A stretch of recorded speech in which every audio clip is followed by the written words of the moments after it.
10 লক্ষ টাকা দিছে। ঠিক আছে, তাহলে এখানে তার মূলধন কত দিছে? 10 লক্ষ টাকা। এত টাকা হচ্ছে তোমার মূলধন।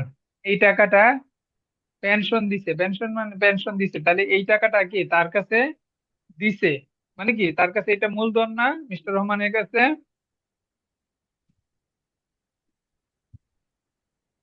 মূলধন, এটা হচ্ছে তার কাছে মূলধন, বুঝছো? আর এই টাকাটা সে কি করছে? এই টাকাটা সে ব্যাংকে রাখছে, বুঝছো? ব্যাংকে রাখছে। এই 10 লক্ষ টাকা যে সে পেনশন পাইলো চাকরির পর, তখন এই টাকাটা সে কি করছে? কোনো একটা ব্যাংকে রাখছে। ব্যাংকে রাখছে কতদিনের জন্য? ব্যাংকে রাখছে দেখো কতদিনের জন্য, 4 বছর মেয়াদি রাখছে, মানে 4 বছরের জন্য রাখছে। সঞ্চয় 4 বছরের জন্য রাখছে। ঠিক আছে, 4 বছরের জন্য রাখছে, 4 বছরের মধ্যে কিন্তু সেই টাকা তুলতে পারবে না। ঠিক আছে, 4 বছরের জন্য 10 লক্ষ টাকা সে ব্যাংকে রাখছে। এখন ব্যাংক তাকে 4 মাস পর পর কি দিবে? মুনাফা দিবে। ব্যাংক কি করবে? এই যে 10 লক্ষ টাকা রাখছে, 10 লক্ষ টাকা সে ব্যাংকে রাখছে, এই 10 লক্ষ টাকা ব্যাংকে রাখার ফলে ব্যাংক তাকে প্রতি 4 মাস পর পর একটা মুনাফা দিবে, বুঝছো?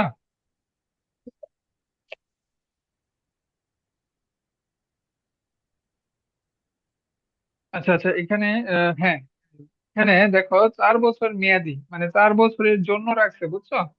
4 বছরের জন্য রাখছে। এখন বার্ষিক মুনাফার হার, আমরা যখন ব্যাংকে টাকা রাখি তখন কি মুনাফার হার দেয়া থাকে। তো এখানে বার্ষিক মুনাফার হার কত? বার্ষিক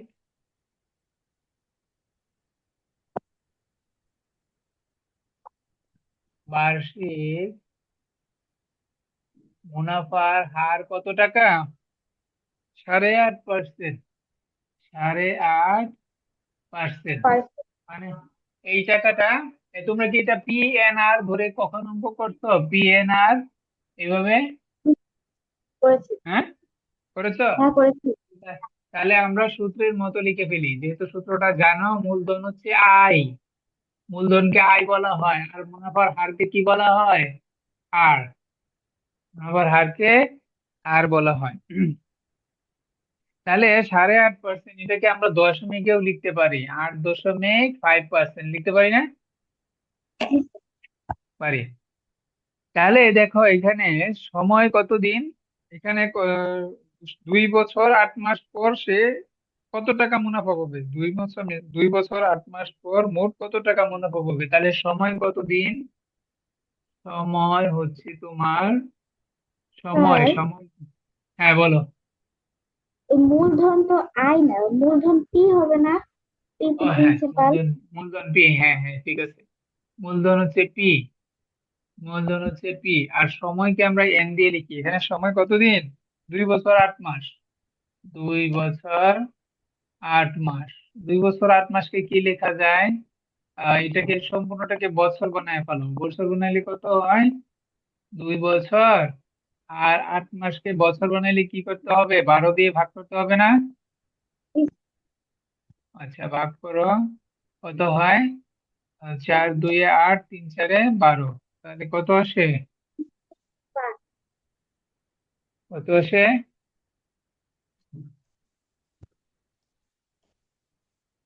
তো দুইটা যোগ দশক, করলে 5 আসে। 3 2 6, 6 আর 2 যোগ করলে 8 আসে। 8/3 বছর আসে, বুঝছো? 8/3 বছর আসে। তাহলে বার্ষিক মুনাফার কত? বার্ষিক মুনাফা কত হবে?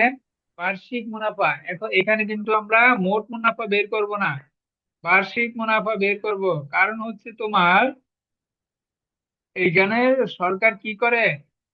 সরকার তোমাকে কি করে দেখো, ট্যাক্স কেটে নেয়, শুল্ক হিসাবে কর্তন, শুল্ক হিসাবে কর্তন মানে কি কেটে নেয়। এই যে তোমার যে মুনাফাটা হবে, তোমার যে বছরে মুনাফা হবে, সেই টাকা থেকে প্রতি বছর সরকার সরকার কি করে নেয়? ট্যাক্স কেটে নেয়। ট্যাক্স কেটে নেয় বা কর্তন করে। বুঝছো? এখানে কি বলছে? শুল্ক, শুল্ক বা ট্যাক্স, শুল্ক বা ট্যাক্স। বুঝছো? মানে তোমার যত টাকা মুনাফা হবে সেই টাকা থেকে ব্যাংক সরকার কত নেবে? 2.5%। 2.5% কেটে নিবে, মানে তোমার যত টাকা বছরে মুনাফা হবে। এই জন্য আমরা বার্ষিক মুনাফা বের করব, আমরা মোট মুনাফা কিন্তু একবারে বের করব না। বছরে যে টাকা হয় সেই টাকা থেকে 2.5% কেটে নেয়, এর জন্য সরকারের টাকাটা বাদ দিতে হবে। কারণ আমি তো সরকার যেটা কেটে নিতে সেই টাকা তো আর পেলাম না, পাইছি? পাবো? পাবো না। পাবো না। তাহলে বছরে কত টাকা মুনাফা হয়? বার্ষিক মুনাফা আই ইজ ইকুয়াল টু, আমরা কি লিখতে পারি? বার্ষিক মুনাফা আই ইজ ইকুয়াল টু কি লিখতে পারি?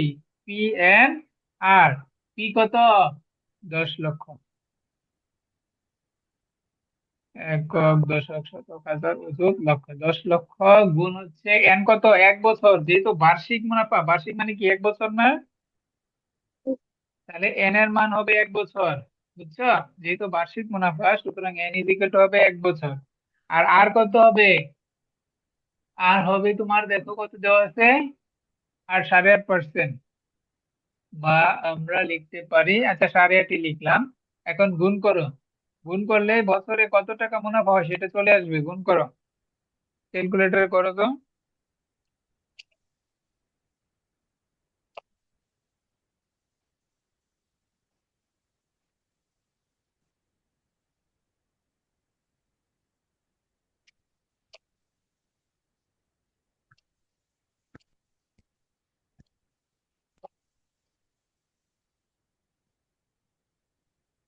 স্যার 8,50,000। 8,50,000। আচ্ছা, একটু এইটা লিখে নিও, দেওয়া আছে। এই কথাগুলো দেওয়া আছে, এই জন্য একটু বাংলায় লিখে নিও যে দেওয়া আছে এই তথ্যগুলো, মূলধন, বার্ষিক মুনাফা, সময়, এগুলো দেওয়া আছে। তাহলে বার্ষিক মুনাফা কত আসলো? 8,50,000। বা সরি, 8 লক্ষ হবে কেন? 8 লক্ষ তো হওয়ার কথা না। আহ 8.5% তো, সরি, এখানে পার্সেন্ট লিখতে হবে। 8.5% না? তাহলে এখানে কি করতে হবে? 10 লক্ষের সঙ্গে শতক, হাজার, অযুত, লক্ষ। এক এক তো দরকার নাই, গুণ করলে কি হবে? 8.5% মানে কি 8.5/100 হবে না? 8.5/100 পার্সেন্ট থাকে, পার্সেন্ট উঠাইতে হইলে 100 দিয়ে ভাগ করতে হয় না? পার্সেন্ট উঠাইতে গেলে 100 দিয়ে ভাগ করতে হয়, এটা জানো তো নাকি? জি স্যার। আচ্ছা, তাহলে এবার করো। 8,500। 8,500 না 85,000? 85,000 হবে। দেখো, একটা, দুইটা, তিনটা, দুইটা শূন্য কাটা দাও, তাহলে 85,000 আসে। 85,000 আসছে।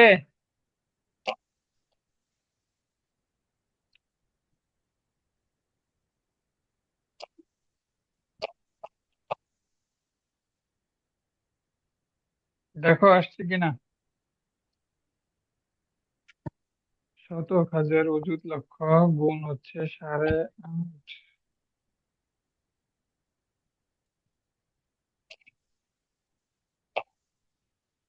10 লক্ষ,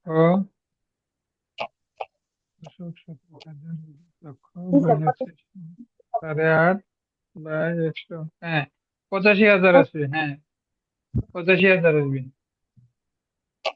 আচ্ছা, তাহলে 85,000 টাকা তার লাভ হয়েছে, ঠিক আছে? লাভ দিবে আর কি ব্যাংক। ব্যাংক লাভ, লাভ দিবে হচ্ছে 85,000 টাকা। এখন বার্ষিক কর মানে ট্যাক্স কেটে নিবে, ব্যাংক ট্যাক্স কেটে নিবে। এখন কিন্তু তুমি এই টাকা পাবা না। তুমি এই টাকা পাবা? পাবা না। এখান থেকে সরকার কত পার্সেন্ট কেটে নিবে? 2.5% কেটে নিবে, তাই না? সরকার ট্যাক্স কেটে নিবে। তাহলে বার্ষিক কর কত তোমাকে দিতে হবে? বার্ষিক কর কত আসে? এই যে তোমার এত টাকা ব্যাংক লাভ দিবে, 85,000 টাকা, এই 85,000 টাকা 2.5% এটা সরকার কেটে নিবে। তোমার যত টাকা লাভ দিবে ব্যাংক, মুনাফা দিবে, মাসিক মুনাফা তোমাকে যত টাকা দিবে, সেই টাকা থেকে সরকার কি করবে, 2.5% ট্যাক্স কেটে নিবে। তাহলে কত আসে? 85,000 টাকার 2.5% মানে কত? 2.5/100 টাকা। দেখো কত আসে।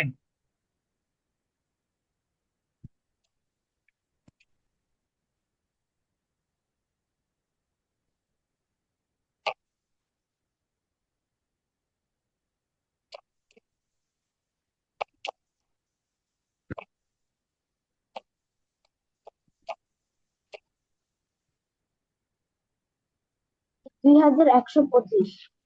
2,125 টাকা। তাহলে 2,125 টাকা সরকার কি কেটে নিল, কর্তন করে নিচ্ছে, তাই না? তোমাকে 10 লক্ষ টাকা ব্যাংকে রাখছো, রাখার পর ব্যাংক তোমাকে 8.5% হিসাবে মুনাফা দিলে তুমি 1 বছরে কত টাকা মুনাফা পাবা? 85,000 টাকা পাবা, তাই না? জি পাবা স্যার। 85,000 টাকা পাবা। এখন সরকার কিন্তু প্রতি বছর ট্যাক্স কেটে নেয় বা কর দিতে হয় সরকারকে। তো কত টাকা নেয়? 2.5% নেয়। মানে তুমি এই যে 85,000 টাকা যে ব্যাংক থেকে লাভ তোমাকে ব্যাংক দিছিল, সেখান থেকে সরকার 2.5% কেটে নিবে। এখন এই টাকা তো সরকার নিয়ে নিবে, এই 85,000 থেকে 2,125 টাকা কি সরকার ট্যাক্স কেটে নিবে, তাই না? জি স্যার। তাহলে তুমি বার্ষিক নেট মুনাফা কত পাবা? সুতরাং বার্ষিক নেট মুনাফা কত পাবা? নিট মানে কি, তোমার যে এই যে সরকার কেটে নিল, সেটা কেটে নেওয়ার পর যত টাকা মুনাফা তুমি পাবা বছরে, সেইটাই বোঝাচ্ছে নিট, নিট মুনাফা। তাহলে 85,000 টাকা থেকে সরকারের টাকাটা বাদ দিতে হবে, 2,125 টাকা বাদ দিতে হবে। বাদ দিলে কত আসে, বিয়োগ করো।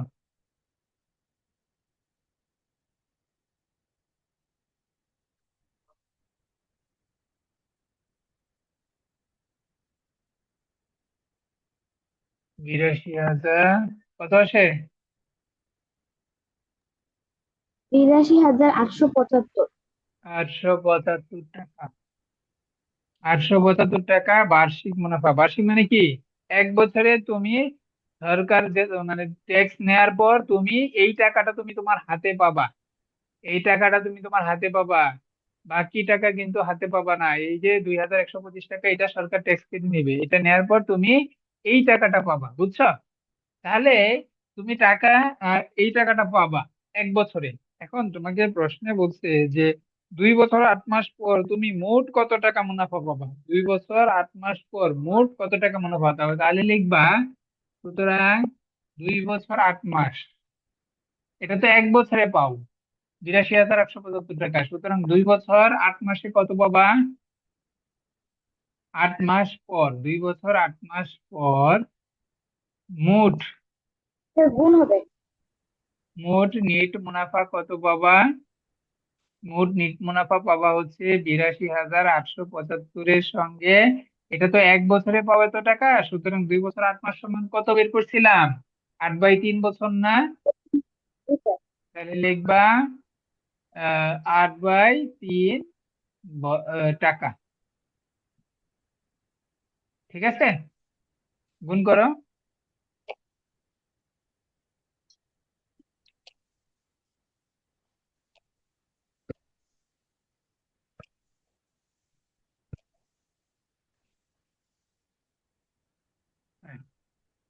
দুই দুই লক্ষ লক্ষ একুশ হাজার। একুশ 21,000। হাজার টাকা পাবা। তাহলে বুঝছো জিনিসটা কিভাবে সমাধান করতে হবে? বুঝতে পেরেছি স্যার। হ্যাঁ। তাহলে এখানে কয়েকটা বিষয়, যেহেতু এখানে ট্যাক্সের বিষয় দিচ্ছে, এই জন্য তোমাকে এটা ভেবেচিন্তে অঙ্কটা করতে হবে। ট্যাক্স কিন্তু তুমি যে 2 বছর 8 মাস এইভাবে এইভাবে এইভাবে করা যাবে না। 2 বছর 8 মাসে কত টাকা ট্যাক্স আছে এইভাবে বের করবা না, বের করবা বছরে। তোমার কত টাকা মুনাফা ব্যাংক থেকে দিচ্ছে, ব্যাংক থেকে তোমাকে বছরে কত টাকা মুনাফা দিচ্ছে, মানে বার্ষিক মুনাফা আগে বের করবা। বার্ষিক মুনাফা বের করার পর বার্ষিক কত টাকা ট্যাক্স বা কর কেটে নেয় সরকার, সেটা বের করবা। তারপরে যে মুনাফাটা ব্যাংক দিচ্ছিল সেটা থেকে সরকার যে টাকাটা মানে ব্যাংক সরকার যে টাকাটা কেটে নিবে সেইটা বাদ দিতে হবে। বাদ দেওয়ার পর যে টাকাটা আসবে সেটা হচ্ছে বার্ষিক নিট মুনাফা, মানে কি বছরে তুমি, এক বছরে তুমি এত টাকা তুমি তোমার হাতে পাবা। তাহলে এই যে নিট মুনাফা, যেটা যে টাকাটা হাতে পাবা সেটাই হচ্ছে নেট মুনাফা। তাহলে এত টাকা পাবা, তাহলে এক বছরে নিট মুনাফা পাবা এত টাকা। সুতরাং তোমাকে যেহেতু প্রশ্নে বলছে যে 2 বছর 8 মাস পর মোট কত টাকা মুনাফা পাবে, সুতরাং 2 বছর 8 মাস পর মোট নিট মুনাফা আসবে কত, এই যে যত মানে যত বছর সেটা দিয়ে গুণ করে দিলেই হবে। বুঝেছো? বুঝেছি। আচ্ছা, এই অঙ্কটা একটু বড় এবং ভাবার বিষয় আছে, বুঝে শুনে অঙ্কটা করতে হবে।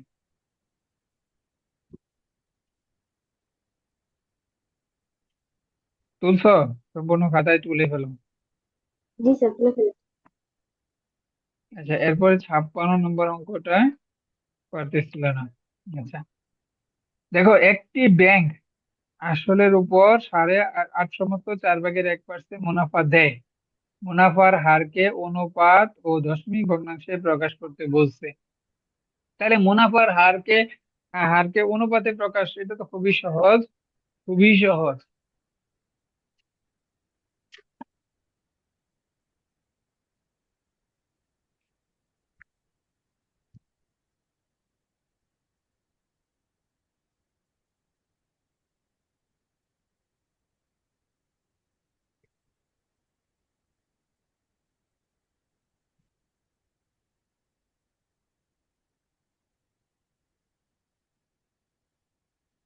দেখো, এখানে বলছে মুনাফার হার কত অনুপাতে। আচ্ছা, মুনাফার হার কত, মুনাফার হার কত নম্বর, 56 নম্বর। মুনাফার হার হচ্ছে কত টাকা, 8/4/1%, 8/4/1%। তাহলে এটাকে আমরা দেখো, এটাকে আমরা কি লিখতে পারি, প্রথমে অপ্রকৃত বানাও, 4 8 32 আর 33%, তাই কি না, লিখতে পারি। আচ্ছা, তাহলে 33, 33/4 মানে কি 1/100 না, পার্সেন্ট উঠে দিলে কি 1/100 লিখতে হয় না? আচ্ছা, তাহলে দেখো আমরা এখানে কি করব, 4 আর 100 গুণ করলে কত হয়, 400। তাহলে 33/400 আসে। তাহলে দেখো আমাকে কি বলছে, বলছে এই মুনাফার হারটাকে অনুপাতে প্রকাশ, তাহলে জাস্ট অনুপাত কি হবে, 33/400 হবে না, হবে? তাহলে এটাই তো আনসার, তাহলে এটা পারলাম না কেন, সহজ অঙ্ক।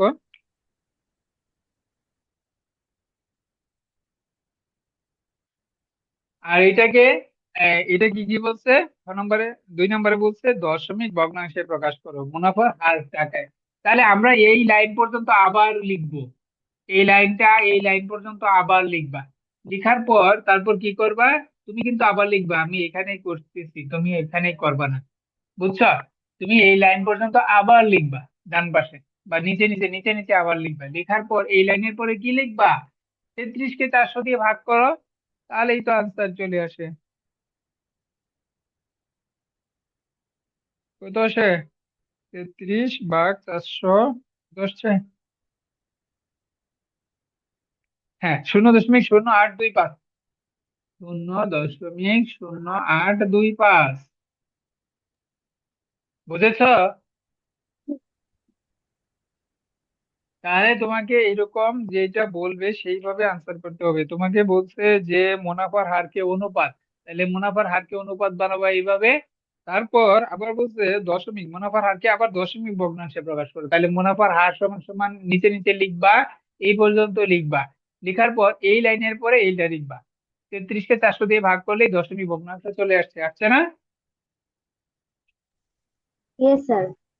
হ্যাঁ। তাহলে এইভাবে করতে হবে। সহজ অঙ্কটা মিলাইতে পারলো না।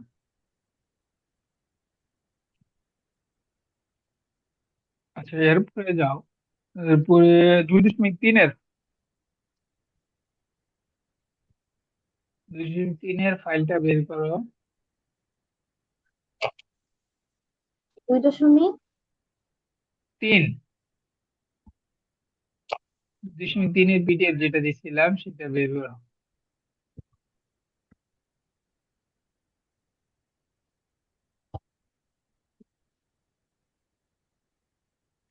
তো বের করেছি। এইখান থেকে 24, 24 নাম্বার অঙ্কটা বের করো। হুম। পারবা? বুঝতে পারবো। ঠিক আছে, তাহলে এই ধরনের অঙ্ক আগেও করেছি। তারপরে আসো হচ্ছে 36, 36।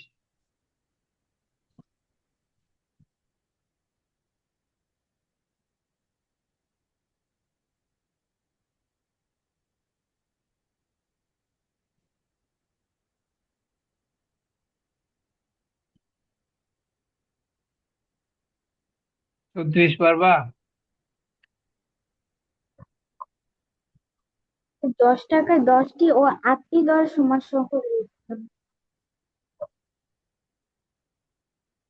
হুম।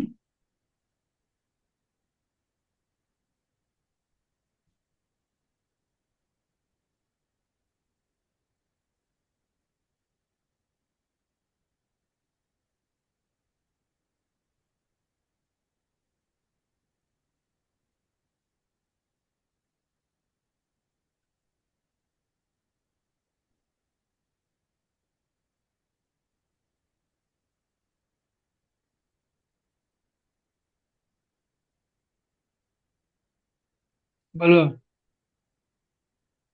তো 10 টাকায় 10টি ও 8টি দরের সমান সংখ্যক অধীন লিখুন। বুঝো নাই? না। হ্যাঁ, 10 টাকায় 10টি মানে হচ্ছে 10 টাকা 10টি কিনতে সে 10টি লিচুর ক্রয় মূল্য কত? 10 টাকা, তাই না? আবার 10 টাকায় 8টিও কিনছে, মানে কোনো এক মানে কোনো, ধরো কোনো একটা বাজারে গেছে, বাজারে গিয়ে কোনো এক জায়গায় সে কোনো একটা দোকান থেকে 10 টাকায় 10টি লিচু কিনছে। 10টি লিচু কিনছে 10 টাকা দিয়ে। আবার আরেকটা দোকানে গিয়ে সে 8টি কিনছে 10 টাকা দিয়ে। 10 টাকায় 10টি, আরেকটা দোকান থেকে 10 টাকায় 8টা কিনছে। এটাই বুঝাইছি, বুঝছো? হুম। হ্যাঁ, তারপর দেখো।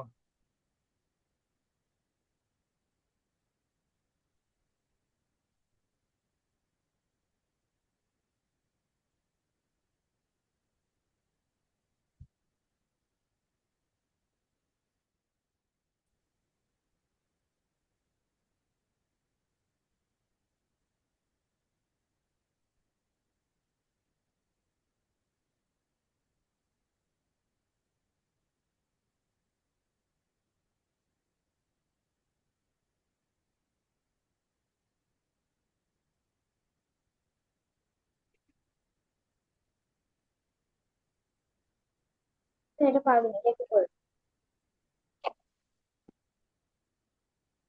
আচ্ছা দেখো, এই অঙ্কটা ঠিক আগের মতো, আগে যেভাবে করছো সেম ওইটার মতো। আর এখানে একটি লিচুর ক্রয় মূল্য আগে বের করে ফেলবা। একটি লিচুর ক্রয় মূল্য এবং একটি লিচুর বিক্রয় মূল্য বের করবা। তাহলেই তো লাভ হয়েছে না ক্ষতি হয়েছে সেটা বের করতে পারবা। সেম এরকম অঙ্ক আগে করছো।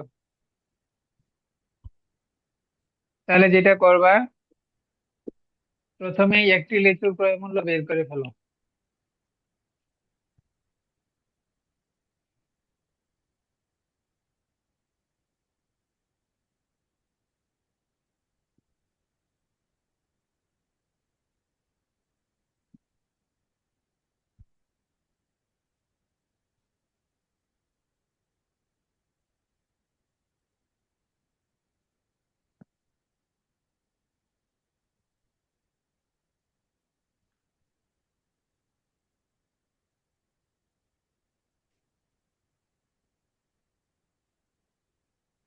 দেখো, সে বাজারে গেছে, বাজারে গিয়ে মানে যে ব্যবসা করে সে তো বিভিন্ন জায়গা থেকে মালামাল কিনে।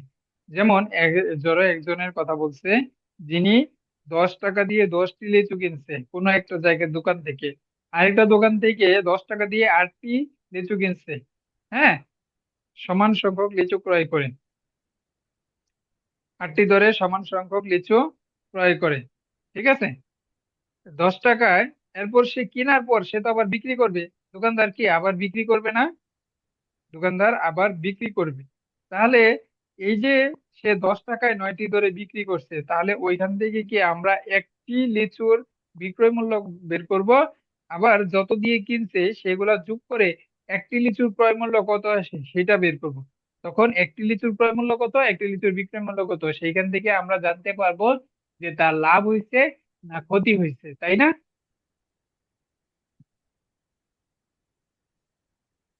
তাহলে তোমরা যেটা সাজাবা, কত নম্বর, 34 নম্বর, প্রথমে লিখবা 10টি লিচুর ক্রয় মূল্য কত। 10টি লিচুর ক্রয় মূল্য কত, 10 টাকা না, না কত টাকা বলছে? হ্যাঁ, 10 টাকা। ক্রয় মূল্য 10 টাকা। সুতরাং একটি লিচুর ক্রয় মূল্য কত তার পড়ছে, একটি লিচুর ক্রয় মূল্য পড়ছে হচ্ছে তোমার 1 টাকা, তাই কি না? বুঝছো? এরপর দেখো, আবার সে আরেকটা দোকান থেকে কি করছে, আরেকটা দোকান থেকে লিচু কিনছে, সেই দোকান থেকে 8টি লিচু কিনছে। 8টি লিচুর ক্রয় মূল্য কত, 10 টাকা, তাই না? সুতরাং একটি লিচুর ক্রয় মূল্য কত, 10/8 টাকা। বুঝছো? তাহলে কাটাকাটি করো, 4 2 8, 5 2 10, তাহলে আসবে হচ্ছে 5/4 টাকা। বুঝেছো? তাহলে আমরা এই যে লিচু কিনলো, এই যে লিচু কিনলো, একবার কিনতে 1 টাকা ধরে, আরেকটা দোকান দিয়ে কিনতে 5/4 টাকা ধরে। ঠিক আছে, 5/4 টাকা ধরে কিনছে একটা লিচু। তাহলে এই এইখান থেকে আর এইখান থেকে এই লিচু গুলা তার যোগ করতে হবে, 1+1। সুতরাং সুতরাং 1+1 বা দুইটি লিচুর লিচুর ক্রয় মূল্য কত আসবে, এই 1 টাকা, এই 1 টাকা, আর হচ্ছে 5/4 টাকা যোগ করতে হবে। বুঝছো? এখান থেকে একটা লিচু, এখান থেকে একটা লিচু, মোট দুইটা লিচু না? দেখো, দেখো একটু বুঝছো কিনা বলো। বুঝেছি। হ্যাঁ, তাহলে তোমাকে আগে বের করতে হবে ক্রয় মূল্য তার কত পড়ছে, কারণ এই সবগুলো লিচুই তো সে বিক্রি করবে। এখন এই দুইটা লিচুর ক্রয় মূল্য কত পড়ছে, এত টাকা পড়ছে। সুতরাং আমাকে যেটা বের করতে হবে, একটা লিচুর ক্রয় মূল্য তার কত পড়ছে তাইলে। আচ্ছা, আগে আমরা সরলটা করি নেই, লসাগু করি, 4 একে 4 আর 5 9, এত টাকা। সুতরাং একটি লিচুর সুতরাং একটি লিচুর ক্রয় মূল্য কত আসবে, 2 দিয়ে ভাগ হবে, ভাগ 2। তাহলে কাটা করো, ভাগ করো, গুণ হবে 2 উপরে 1 নিচে, তাহলে 2 2 এ 4, তাহলে কত আসে, 9/2 টাকা, তাই না? এটা একটা লিচুর ক্রয় মূল্য, বুঝছো? এটা হচ্ছে তোমার একটা লিচুর ক্রয় মূল্য, আসছে আসছে। বুঝছো? একটু একটু বুঝছো?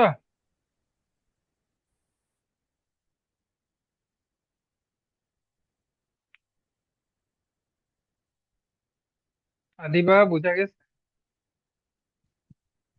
Yes.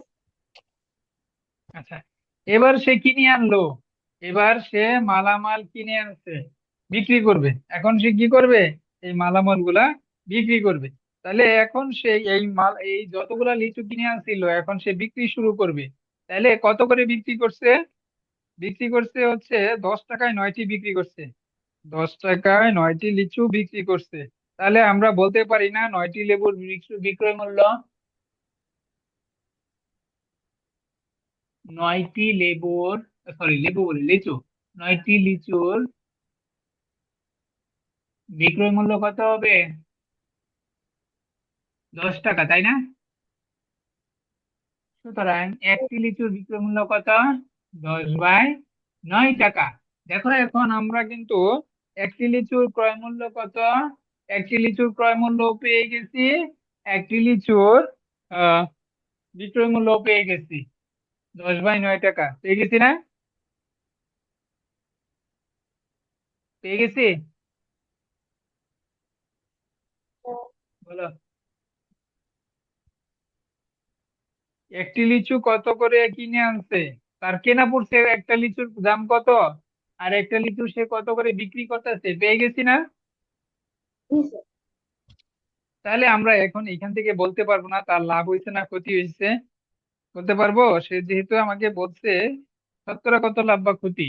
তাহলে এখানে দেখো, লাভ বা ক্ষতি বের করার জন্য আমাকে জিনিসের ক্রয় মূল্য জানতে হয়, তাহলে আমি তো ক্রয় মূল্য পাইছি এবং বিক্রয় মূল্যও পাইছি। তাহলে এখন এই দুইটা তুলনা করে আমরা বের করবো লাভ হয়েছে না ক্ষতি হয়েছে। তাহলে দেখো তো, 9/2, 9/2 বড় না 10/9 বড়, বলো কে বড়? ক্রয় মূল্য বড় না বিক্রয় মূল্য বড়? স্যার 9/2 বড়। 9/2 বড়। জি, জি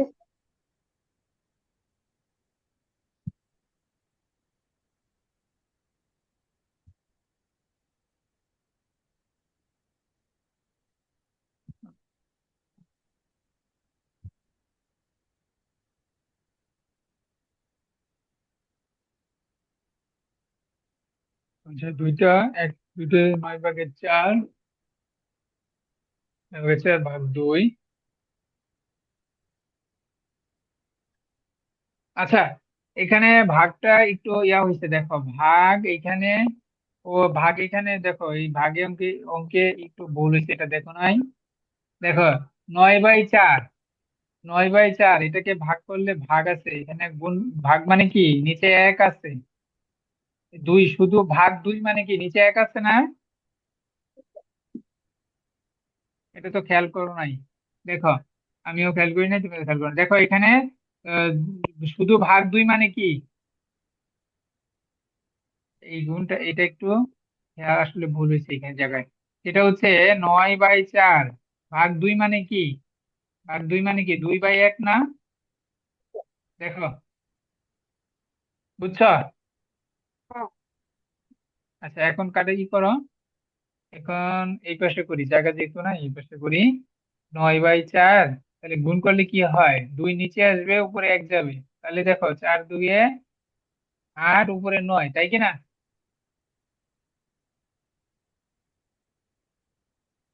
ঠিক আছে। তাহলে 9/8, হ্যাঁ। 9/8, তাহলে এখানে কি হবে, 9/2 না, এখানে কি হবে, 9/8 হবে। আচ্ছা, এগুলো একটু খেয়াল করবে, দেখছো আমারও লিখতে ভুল হয়ে গেছে। তাহলে এখন দেখো, এখন বলো কে বড়, এই ক্রয় মূল্য বড় না বিক্রয় মূল্য বড়? বলো। স্যার ক্রয় মূল্য বড়। ক্রয় মূল্য বড় আসে, দেখি তো। 9/8 বিয়োগ হচ্ছে 10/9।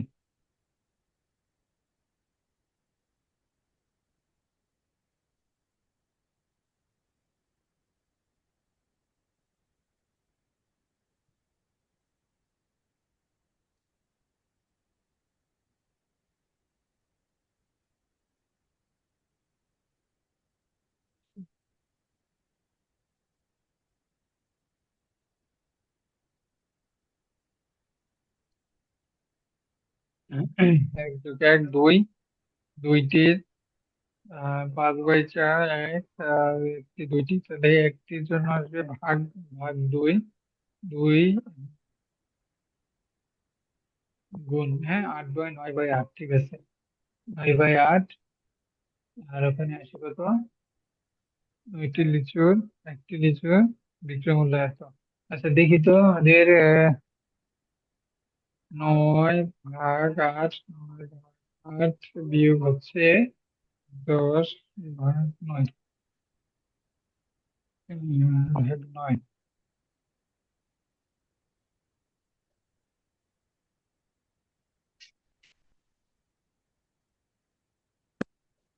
হ্যাঁ, তাহলে যেহেতু আমাদের 9/8 বড়, হ্যাঁ, তার মানে কি আমাদের ক্রয় মূল্য 9/ক্রয় মূল্য কি বড়, তাহলে সুতরাং আমরা কি লিখতে পারি, সুতরাং ক্রয় মূল্য বেশি বিক্রয় মূল্যের চেয়ে, তাই না? ক্রয় মূল্য বিক্রয় মূল্যের চেয়ে বেশি না? জি স্যার। আচ্ছা, তাহলে ক্রয় মূল্য বিক্রয় মূল্যের চেয়ে বেশি হলে আমরা কি জানি, ক্ষতি হয়, তাই কি না? হ্যাঁ, তাহলে ক্ষতি হয়, তাহলে ক্ষতি আমরা কত টাকা হয়েছে দেখি। আহ ক্ষতি হয়েছে বিক্রয় মূল্য থেকে ক্রয় মূল্য বিয়োগ করো, 10/9 বিয়োগ হচ্ছে তোমার 9/8, বিয়োগ করো তো কত আসে, 8×9 = 72, লসাগু করো তো, করে বের করো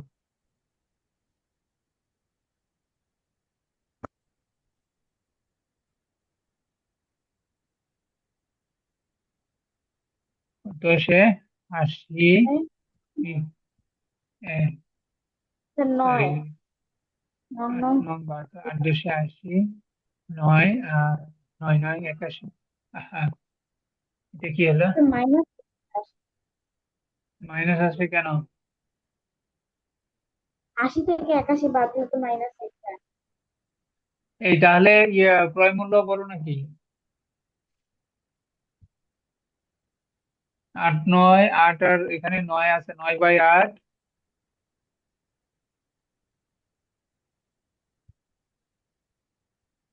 হ্যাঁ, ক্রয় মূল্য আগে হবে, যেহেতু ক্রয় মূল্য বড় তাহলে ক্রয় মূল্য তো আগে লিখতে হবে। ইস, এরকম হচ্ছে না, যেহেতু ক্রয় মূল্য বড় ক্রয় মূল্য আগে লিখবো, ক্ষতি হইলে ক্রয় মূল্য আগে হবে, ক্রয় মূল্য থেকে বিক্রয় মূল্য।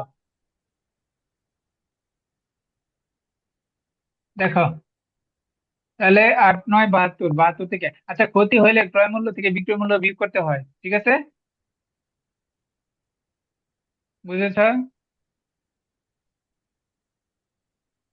বুঝছো কিনা বলো, দিবা, শুনতে হ্যাঁ। পাচ্ছ? ক্ষতি হইলে জি স্যার, ক্রয় মূল্য শুনতে থেকে পাচ্ছি। বিক্রয় মূল্য বিয়োগ করতে হয়। তাহলে আমরা বিয়োগ করলাম, 8×9 = 72, কত আসে, 9, 9, 9 = 81, আর এখানে কত থাকে, 9, 9, 8×9 = 72, 8×10 = 80। এগুলোর টাকা লিখে দাও, তাহলে কত আসে, 72 ভাগের 72 ভাগের 1 টাকা আসে, তাই না? 72 ভাগের 1 টাকা আসে, তাই তো?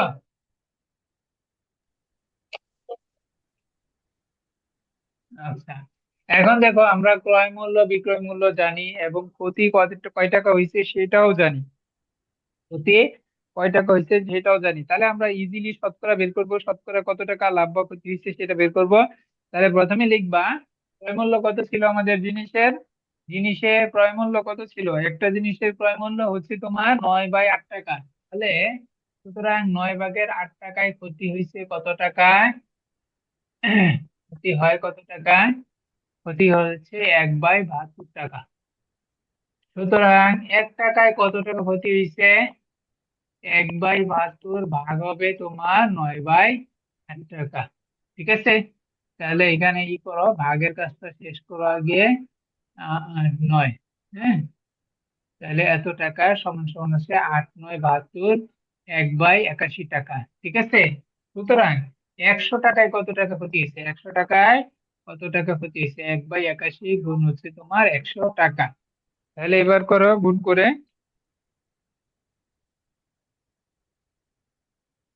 ভাগ করো, ভাগ করলে অ্যান্সার চলে আসবে।